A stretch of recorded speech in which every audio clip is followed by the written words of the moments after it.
तथाकथित 9,96,000 रुपये की घूस दी गई है, तो इससे बड़ा कानून के साथ खिलवाड़ और कोई नहीं हो सकता। श्री चिदम्बरम साहब इस देश के सबसे वरिष्ठ वकील हैं। 9,96,000 रुपये अगर वो चाहें तो कोर्ट में खड़े होने के 10 सेकंड के ले सकते हैं। सुना आपने मनीष तिवारी को, दावा कर रहे हैं कि 10 सेकंड के 10 लाख कमाते हैं पी चिदम्बरम। उन्होंने 9,96,000 बोले और इसकी वजह है क्योंकि जो चार्जशीट दाखिल हुई थी अक्टूबर में आईएनएक्स मीडिया केस में, उसमें एक लाइन ये थी कि आईएनएक्स मीडिया ने अपने ऑफिशियल अकाउंट में 9,96,000 रुपये जो एफआईपीबी अप्रूवल मिला है उसके लिए एक कंपनी को दिखाए हैं, जिस कंपनी से कार्ति चिदम्बरम का सीधा सीधा जुड़ाव है। उस कंपनी का नाम है ASCPL और इसी के चलते उन्होंने 9,96,000 की ये थ्योरी यहाँ निकाली।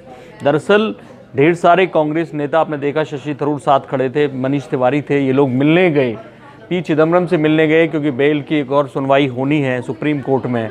98 डेज़ हो गए हैं। ऐसे में मनीष तिवारी वकील हैं और उन्होंने एक आंकड़ा निकाला। हम इस आंकड़े की धज्जियां उड़ाएंगे, बताएंगे कैसे उन्होंने चतुराई से केवल एक छोटा सा आंकड़ा पी चिदम्बरम के बारे में निकाला और ये दावा किया कि 10 सेकंड में 10 लाख कमाते हैं पी चिदम्बरम।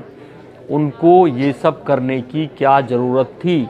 ऐसे में उन्होंने ये छोटा आंकड़ा पकड़कर संविधान की दुहाई दे डाली, संविधान के नाम पर कहा कि पी चिदम्बरम को रिहा करो। सुनिए। इसलिए कल संविधान दिवस है और भारत के संविधान का एक गोल्डन ट्रायंगल, धारा 14, धारा 19 और धारा 21, और इस ट्रायंगल का मतलब ये है कि जो आम नागरिक की लिबर्टी है, जो संविधान ने उसको अधिकार दिए हों, उन अधिकारों की रक्षा करें।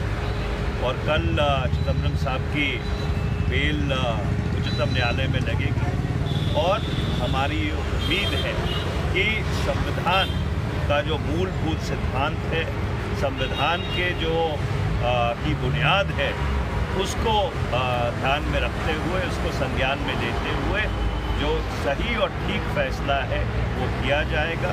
और ये जो अवैध तरीके से पिछले 98 दिन से चिदम्बरम साहब को बंद रखा हुआ है, उनको राहत मिलेगी।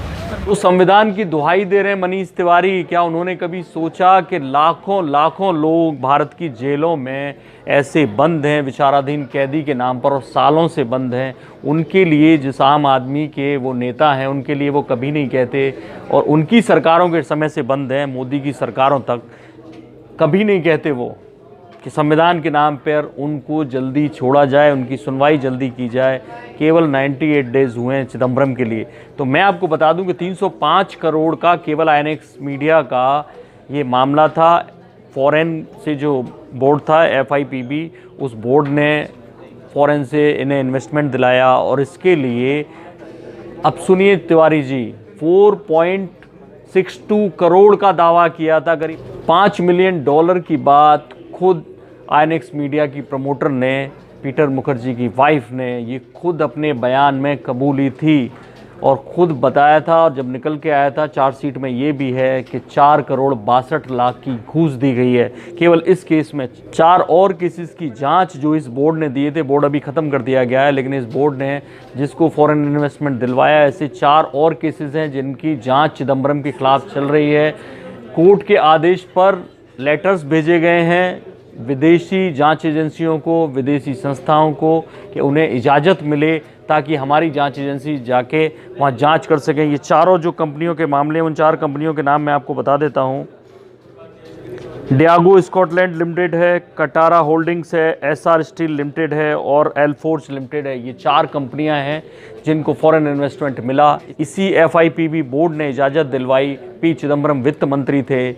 आईएनएक्स मीडिया का मसला तो है ही। ये 4 कंपनियां और हैं जिनको करोड़ों रुपया, कई 100 करोड़ रुपया मिला है और इसके लिए जांच चल रही है। कार्ति चिदम्बरम के ऊपर, पी चिदम्बरम के ऊपर तमाम सारे आरोप हैं, तमाम सारे अधिकारी इसमें इन्वॉल्व हैं। ऐसे में केवल ये कह देना कि 9,96,000 रुपये का केस है, इतने तो पी चिदम्बरम 10 सेकंड खड़े होने के कोर्ट में लेते हैं, ये कोर्ट का, जाँच एजेंसियों का और एक तरह से जनता का मजाक है। बाकी बड़ी खबरों के लिए देखते रहिए इंडिया न्यूज़। सब्सक्राइब करें इन खबर। थैंक यू, नमस्कार।